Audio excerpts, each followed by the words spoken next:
and I'm not knocking anybody by any means, but I have clients who listen to Joe Rogan, and he's like, Yeah.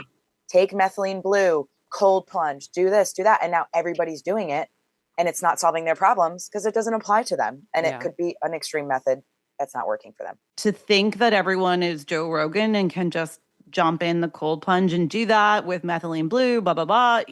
That's bad. That's not good medicine. So I never recommend 39 degrees, the Joe Rogan method. Yes.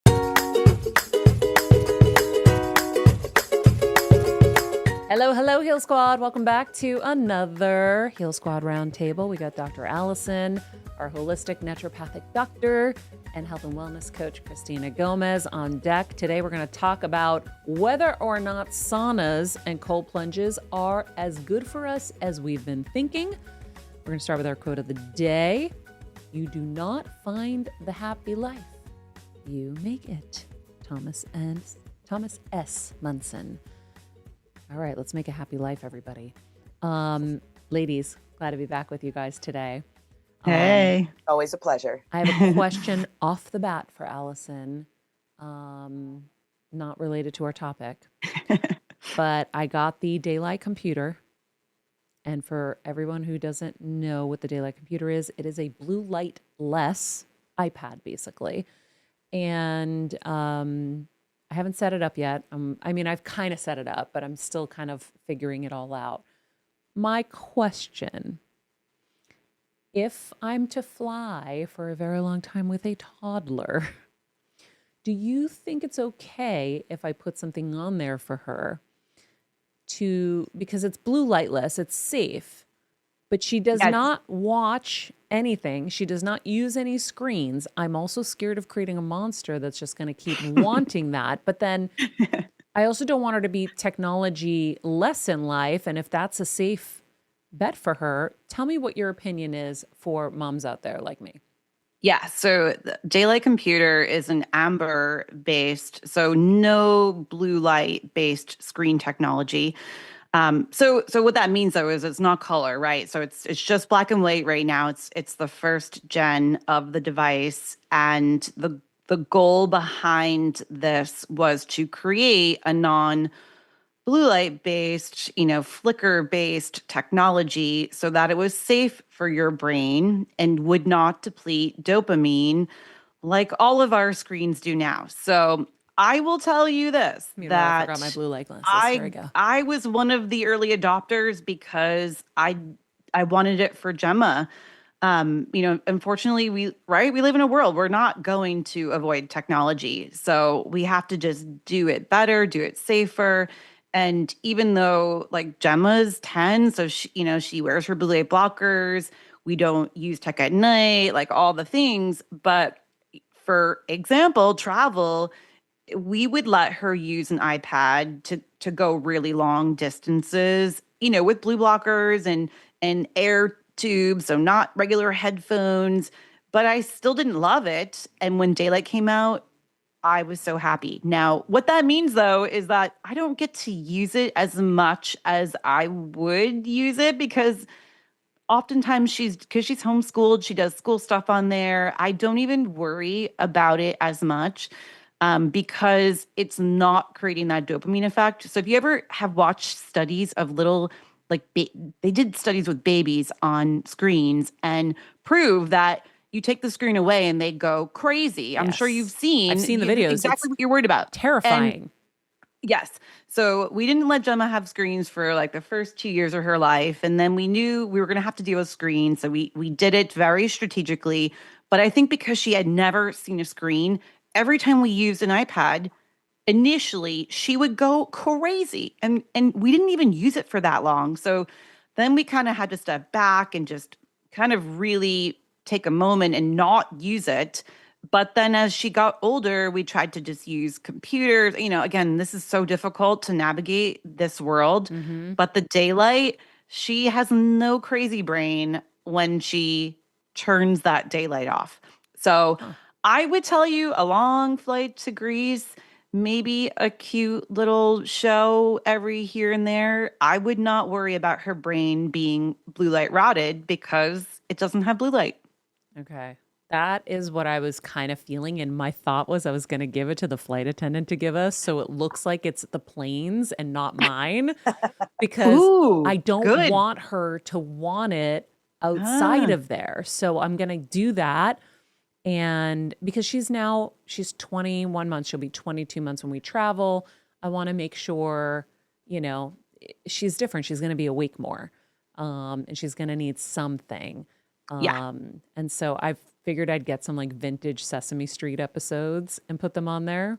totally. Yes. We make Gemma watch 80s movies, Yeah. like wholesome stuff. It will be great for her Yeah. and she'll think it's amazing. It's crazy. So when we were in Connecticut, I remember you telling me that my screening room, because it's a projector on a white wall, wasn't really, that It's like bad. 50% less blue light. So I was like, oh, okay, I'm going to show her some vintage Sesame Street because I really wanted her to like just hear language and stuff like that. Anyway, I put it on. That child was like, she was so excited. And then I go, oh no, oh no, oh no, I'm going to have a monster. When we turned it off, she went berserk. And I was like, that's it, no more. Now, because she wasn't used to it, we had never done it. She never asked for it again and she was fine. But I see how sucked in they get by it. So Mhm. I don't want her sucked in by that. I want her sucked in nature. So she's always outside, she's playing. And the cool thing is, because she has such a good solar callus, she's outside all day long, never burns. Right. The other thing about the daylight is that you can actually use it outside because Mm-hmm. it's backlit properly. So you can actually take it out.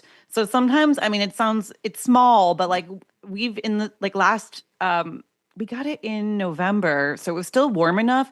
We did like a family movie. Like we like sat out there and watched a movie together, like outside using the daylight, like when we first got it, because we felt like, oh, we can watch this. It's fun.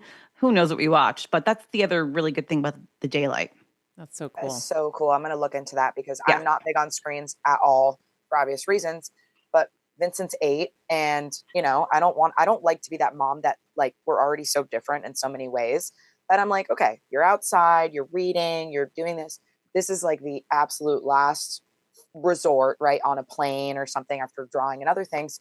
And we use the blue light blockers and everything else. But I like that. That makes me happy because I feel like that is not cheating as bad. Yeah, no, it's our best case scenario. So hopefully they will get other people to buy in because eventually then they want to be able to do a computer, maybe a phone version. That's going to be amazing. Let's link to Yeah. it, guys, in the episode description so people know what we're talking about if anybody else wants to check it out. In the meantime, there's the topic of the day. Are we staying in saunas too long? I sent this to you guys, and Allison, we had an offline conversation because I was like, oh no, I think this is speaking to me. We'll show the clip for everybody to see. There are many other detox methods for getting heavy metals out. One of them is saunas, done in a very particular way. Dry sauna, and you only sweat for 5 or 10 minutes. That's all you need. After that, you start losing the good minerals.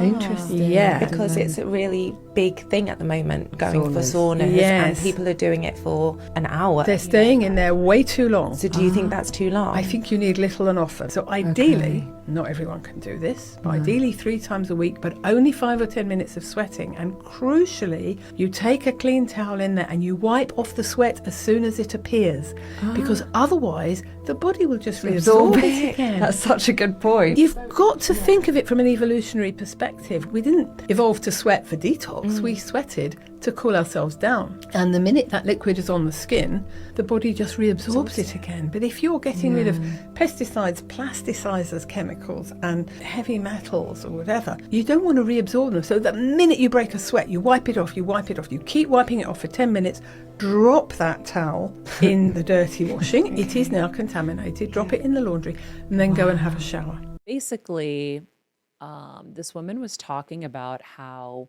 you don't need that much time in the sauna. And then the second you're like sweating, you need to be wiping off the sweat so that it doesn't reabsorb. And I had that kind of instinct when I'd be in my sauna. If I was pouring sweat, I would try to dry it off. But I wondered if it wasn't dehydrating me as well. So, Christina, do you sauna ever? So I don't sauna because I don't have one, but like anytime I go to a spa or a friend's house who has one, like I love the sauna, but I've always instinctively, like when I watched that video, I thought it was so cool because I'm like, my brain has always kind of already connected those dots. Like I don't like to be in there very long. I'm typically constantly wiping myself with those nice little cool eucalyptus towels. So I don't know, my brain already connected the dots. Like that makes a lot of sense. So that's kind of how I've already approached it. But if I had one here, I'd be in it every day. Okay. Yeah. Allison, give us the take. What's the real deal on saunas and length? Yeah. So I think you sent that to me during the week and was curious about it, and I hadn't seen that, but I will tell you my take on it because I have a lot of patients who sauna, so I hear a lot of things. I personally have had a sauna for many years, and I will sauna for a very long time and sweat a lot. And so I will tell you I don't believe in what she has said in everyone's context. So what does that really mean, right? So unfortunately, we all make water inside of ourselves. So dehydration is not really from the water that you're drinking, it's from the water, or I should say the water that you're not drinking. It's from the water your cells are not making for you. So Ooh, I boom, would drop say, the mic. I would say if she is seeing that, recommending that, potentially feeling it for herself, the red flag there would be, is she cell dehydrated because her mitochondria are not making water for her? Absolutely. I mean, I don't know her context, but I can tell you patients who, patients who sauna and they say, oh gosh, I try to sauna and I feel terrible.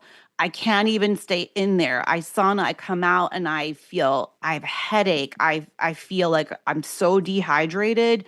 That's a red flag. And they maybe shouldn't be sauning right off the bat because unfortunately, if their mitochondria can't keep up with water production, it could be a not helpful thing for them, for So their health then context. I have mitochondrial issues. So does that mean I need to limit mine a little bit? So I would tell you, it Or are my depends how you mitochondria doing better? I feel like I'm doing better, right? yeah, right. So if this were, 2, 3 years ago, it would be different. And hence, why I don't think I never said to you like, oh, you should sauna. Like you're at a different phase now, and saunaing is definitely something that you can add into your health regime. I sauna a lot in the winter.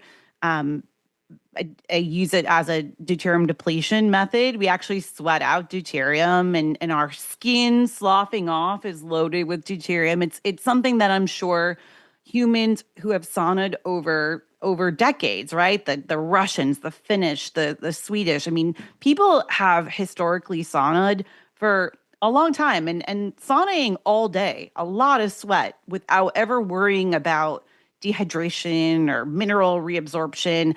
I think it's a little bit too much fear to worry about over saunaing, but don't forget your intuition. If you sauna and you feel like crap, don't sauna. Like that's really the truth. If you can only sauna for a couple minutes sweating, I'm going to tell you, you probably shouldn't be saunaing. So it's not even a worry about sopping up your sweat so you don't reabsorb. I mean, yes. So I think there's something to that, but a much bigger picture. Yeah, I find that so interesting because years ago, I could barely sit in a sauna for 10 minutes. Recently, I did 45 minutes and I was like, I could stay in here for a while. I just don't like the feeling of like being in my own sweat. It just feels, it's gross. It feels gross. It's something you got to embrace. But I'm like, that's why I'm constantly whipping myself down. But that's interesting. That's probably because I'm healthier now than I was then. Yeah. So it depends again, on your context. Hopefully you have someone that can understand that for you. And I think for you, Maria, I said, okay, get in the sauna, start sweating, try to sweat for 15, 20 minutes.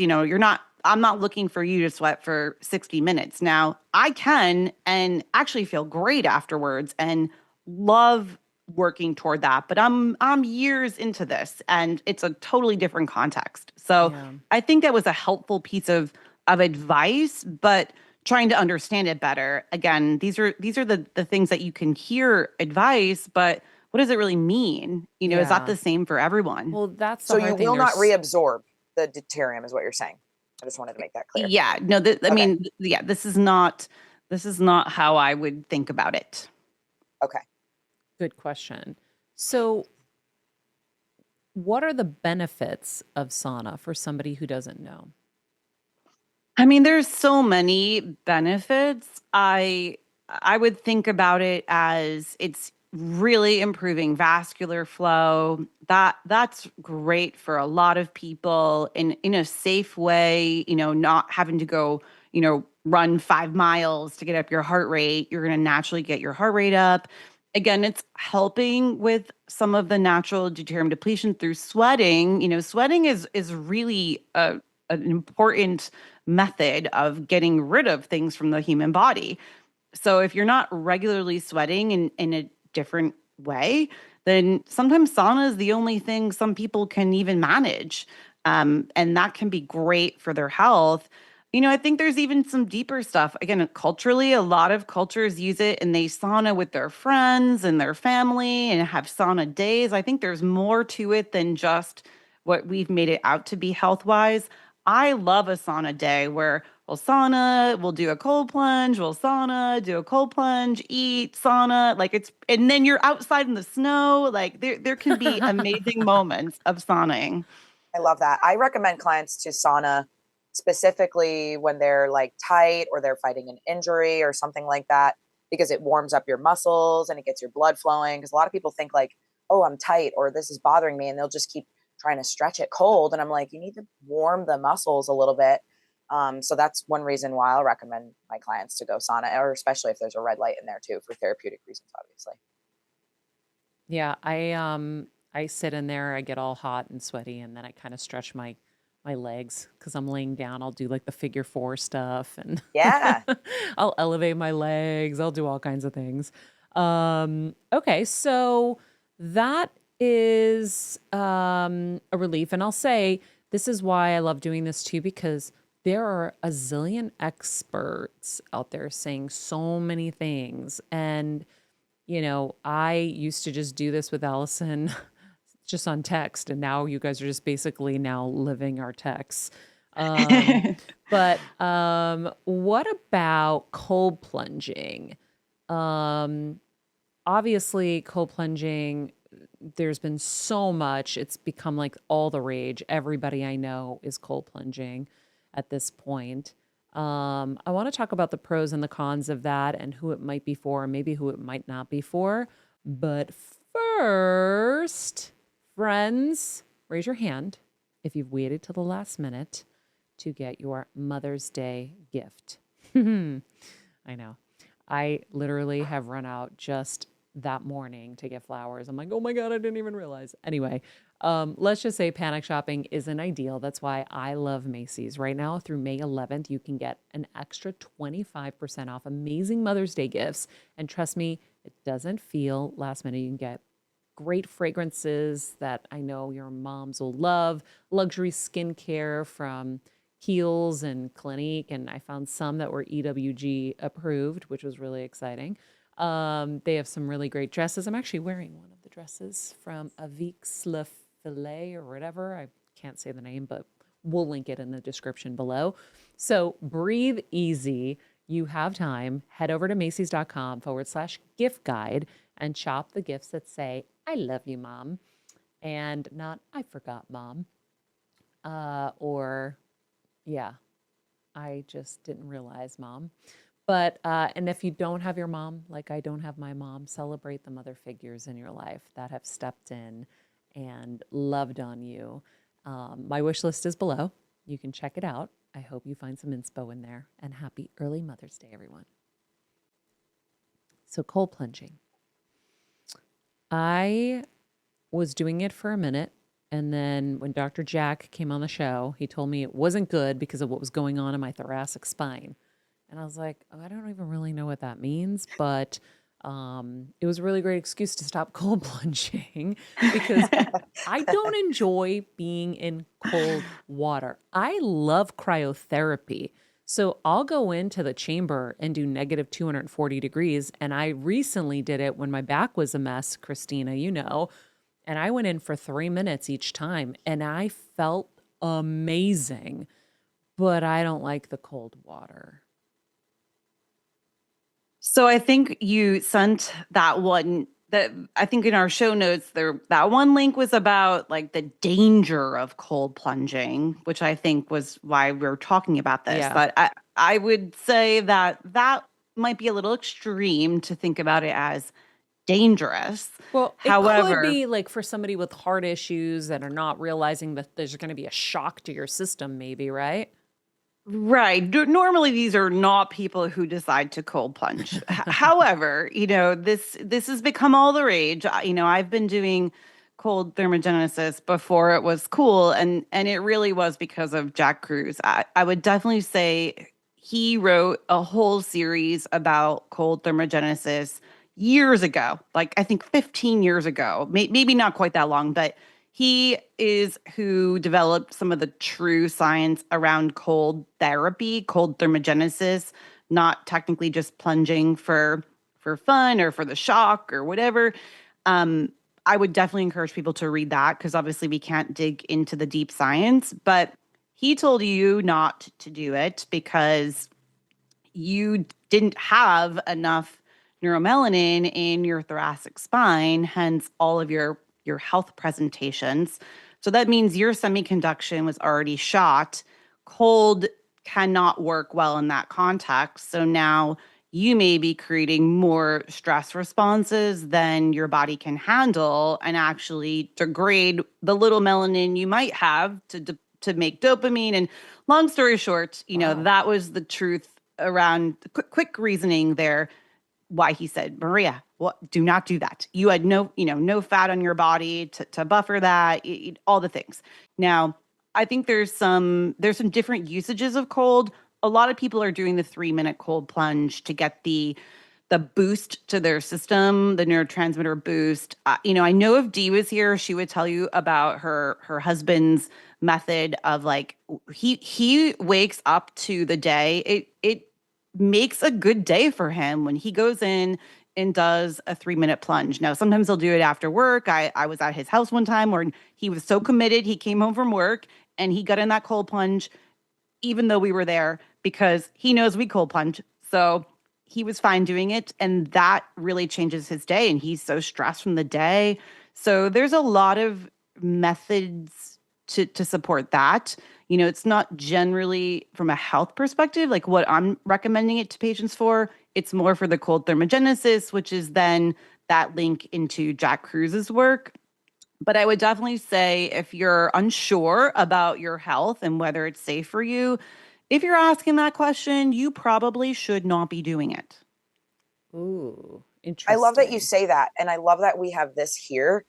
And I'm not knocking anybody by any means, but I have clients who listen to Joe Rogan and he's like, Yeah. take methylene blue, cold plunge, do this, do that. And now everybody's doing it and it's not solving their problems because it doesn't apply to them. And it Yeah. could be an extreme method that's not working for them.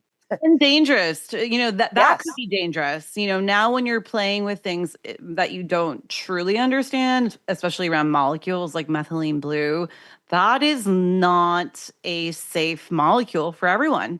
And Exactly. yes, so I agree. I know I always sort of smile because Joe Rogan has made so many of my patients do cold plunging.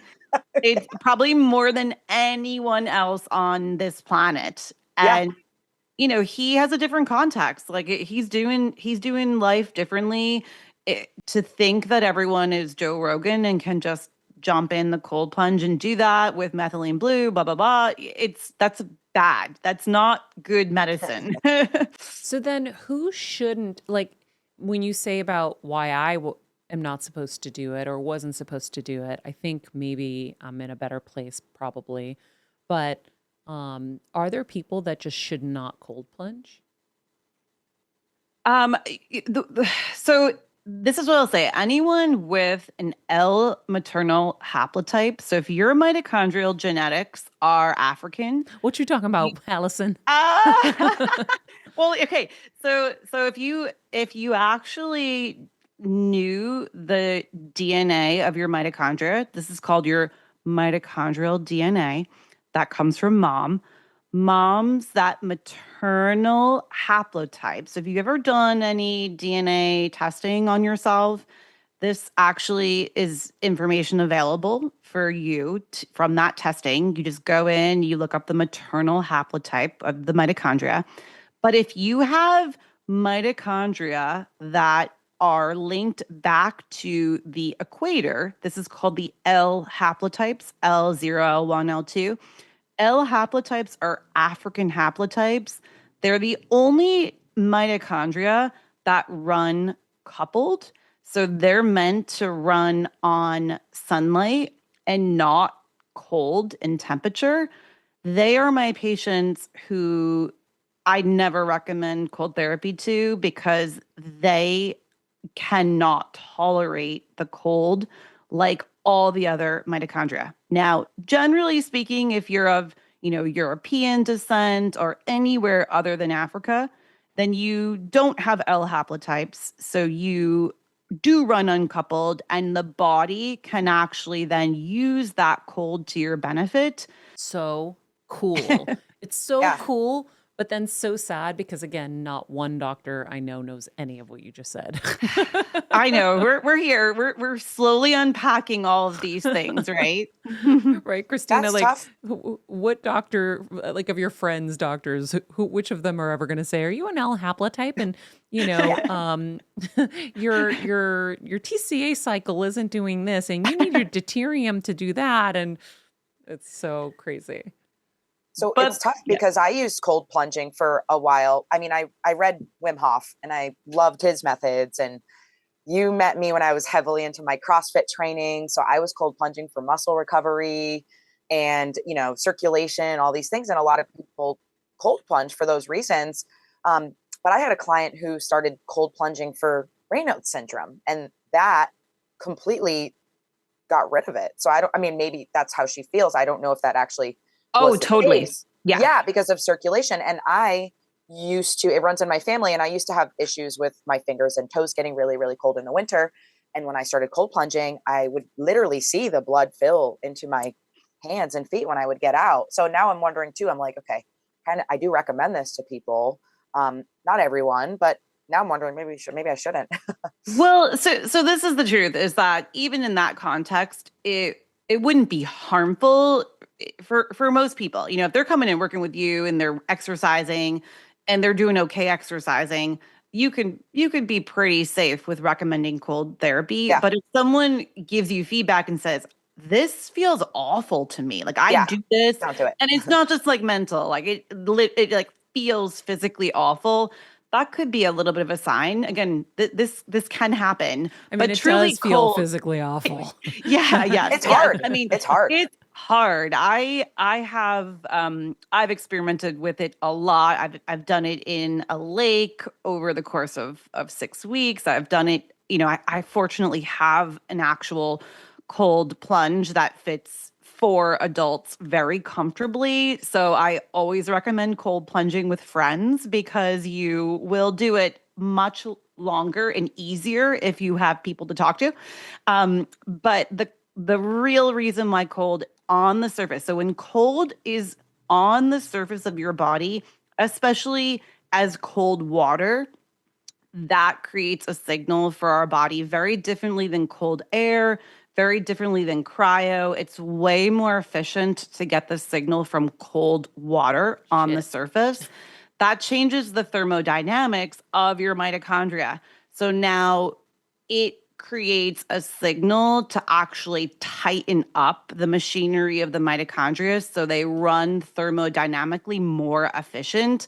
And that's truly why cold thermogenesis is so helpful, is that you can run the mitochondria that could be dysfunctional in a better mode, and that can support and this is where Jack Cruz came into it initially. It can support weight loss through improving mitochondrial dynamics. That's one important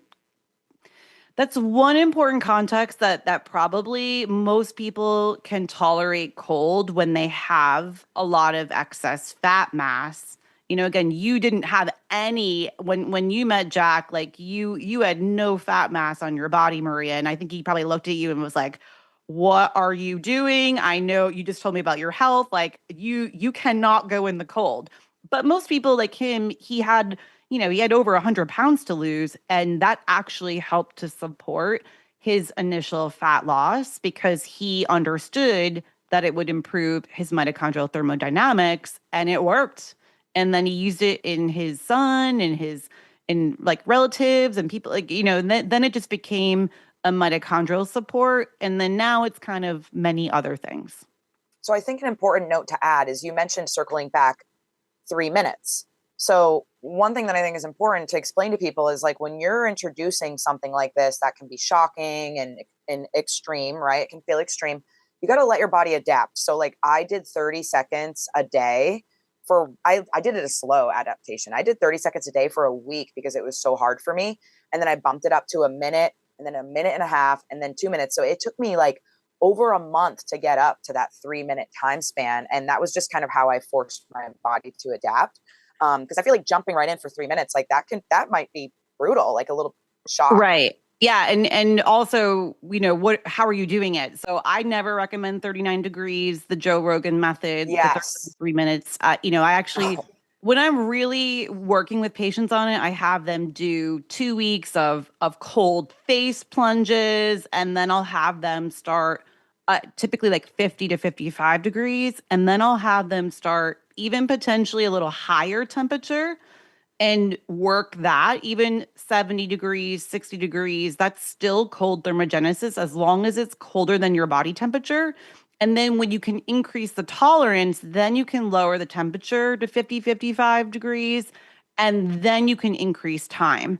That is very different for everybody. Typically, if your mitochondria are like really happy, uncoupled, and different times of the year, you could benefit more. You can safely do cold thermogenesis for much longer than 3 minutes, but always only once you're adapted. Yeah. I remember when I was doing it like that 39 degrees or whatever. And you're like, you don't have to do that. You can do 56 degrees and stay in there for 10 minutes. I was like, hallelujah. I wonder how cold the water is that comes from my well. Now I'm thinking about it. I'm like, it's probably pretty cold. It actually, in this time of year, it probably is 50 to 55 degrees. Perfect. Yep. Well, fill up your tub. Friends, you can jump in your. That's what I do. You can jump in your pool probably in the winter if you have a pool. You can jump in your lake. You can do all kinds of things. You don't have to buy a plunge. If you can't, you can do cold showers. We've talked about that too. The cold showers are good for your vagus nerve too. I remember from another guest on the show. Vibrations. But anyhow, that is going to be it for us today. Thank you guys for joining. I hope you found this helpful. If you did, please share it with a friend or 2 or 20 or 50. In the meantime, be nice people, make good choices, and be present. Hey, Heal Squad. We have been on quite the journey together, and we're hearing from so many of you just how much this show is helping you heal and get better, and it makes us feel so good. We love, love, love it, and we just ask that you don't keep it to yourself. Spread the message and share the show or your favorite episode with your friends. And if you want to help us even more, you can leave us a 5-star rating and a comment on Apple Podcasts or Spotify, and follow us on Instagram at Heal Squad. You can also DM us anytime because we love connecting with you. And finally, you can also join us on Patreon for our monthly live heal events with world-class healers and ad-free episodes exclusive only to Patreon and our Super Heal Squad for as little as $10 a month. So go to patreon.com/Heal Squad to join. Getting better isn't easy, friends, but as I say all the time, it's a whole lot easier if we can do it together. We love you all so much, and we love doing this thing called life with you. This podcast and all related content published or distributed by or on behalf of Maria Menounos or MariaMenounos.com is for informational purposes only and may include information that is general in nature and that is not specific to you. Any information or opinions expressed or contained herein are not intended to serve as or replace medical advice, nor to diagnose, prescribe, or treat any disease, condition, illness, or injury, and you should consult the healthcare professional of your choice regarding all matters concerning your health, including before beginning any exercise, weight loss, or healthcare program. If you have or suspect you may have a healthcare emergency, please contact a qualified healthcare professional for treatment. Any information or opinions provided by a guest expert or host featured within website or on company's podcast are their own, not those of Maria Menounos or the company. Accordingly, Maria Menounos and the company cannot be responsible for any results or consequences or actions you may take based on information or opinions.